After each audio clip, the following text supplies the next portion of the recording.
Hey, fairly quick update. So, today it is a heat index of 110 degrees here in the DC metro area. And my metro stop, which I take to get to the PT appointments, it's like a little over a half of a mile as the crow flies, but it ends up being like the better part of a mile once you actually walk there. So it's like boiling hot. You can't really see because I put a grip of makeup on, but I've recently started having like rosacea all across my face from either stress or heat or both.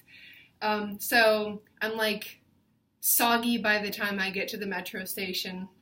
Ride the metro, get there, and they're like, we don't have you on the schedule. Okay, so it was confusing, whatever. They actually found time for me to see somebody else, not my girl. And this is, the point of this one is be really choosy. It's so important who you get for PT because we had a half an hour slot. The slot that I thought I had, by the way, was an hour, and I was really looking forward to getting a little bit of like TLC in here, maybe some joint mobilization, soft tissue work. So she was looking at the paper and definitely was like seeing the things that I was supposed to be doing. And I described to her what happened after we had recently upped the intensity. Like we were supposed to be doing all these activities like this, but like against resistance. And, anyway, I had to go to the doctor and I had to slow the whole thing down.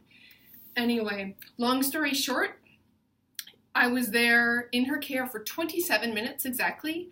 And she touched me for no more than 3 minutes. And the rest of it was just like trying to be descriptive and like her giving me advice. Also, I specifically asked, I'm like, hey, could you kind of work on my hip? Because these things are definitely connected. And she was like, yeah, and then she didn't. And so I'm still in like a ton of lower back pain. Also, somebody commented that I might be overthinking my recovery, or that like it's, because I was talking last time about cervical and thoracic spine stuff. I'm not overthinking things.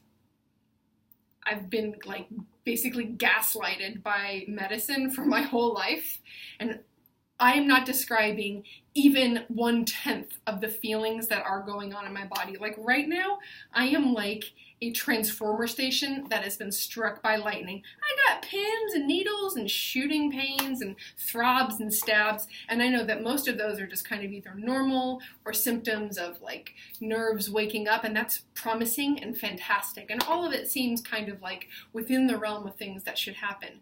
But now that my scalenes are not hauling my rib up and things have descended, you can't tell me that after the better part of 20, 25 years of having this whole apparatus in a different place, that once things actually start settling down and the nerves that are innervating this whole area are kind of waking up or functioning or not, you can't tell me that it would be totally unexpected to have some issues back here within my spine, especially because we've already established that, like my pelvis is rotated and tilted and, just all these different things.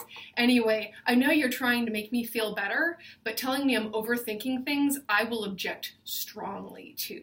Because even though I am a maniac of a person, I try to be well considered and thoughtful, because I don't want to be the kid who cried wolf all the time, because doctors don't believe me as it is. So for me to think that this is something to bring to a doctor, and for me to share that with you in confidence, I'd like you to at least trust me that I know my own body. And you should do the same. So don't ignore things that feel important, changed, or relevant. And so I've got my next PT on Friday with the girl I normally see.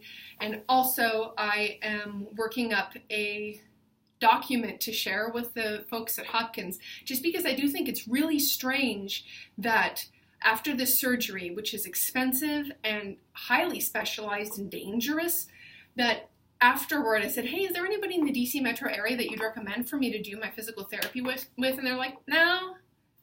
That's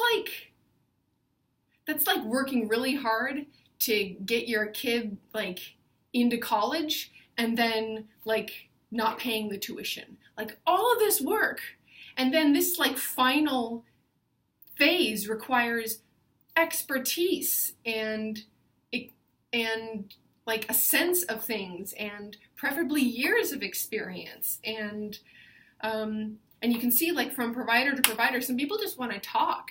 Some people also just think that it's like you just go through steps as opposed to, wait, every single time we need to reevaluate if you're further along the path or if we've kind of moved in a lateral direction. Anyway, so I'm trying to see if I can compile a list of physical therapists in the kind of 50-mile radius, from DC to Baltimore, who have some sort of specialization in thoracic outlet or vascular surgery rehab. Because it just does seem really strange to be like, I'm the foremost expert in the world, and I'm going to have your finishing care wherever they have space for you. Anyway, so this is my update. Look, I kept it a little bit short at this time. Out to go back into the heat. Wish me luck. Bye.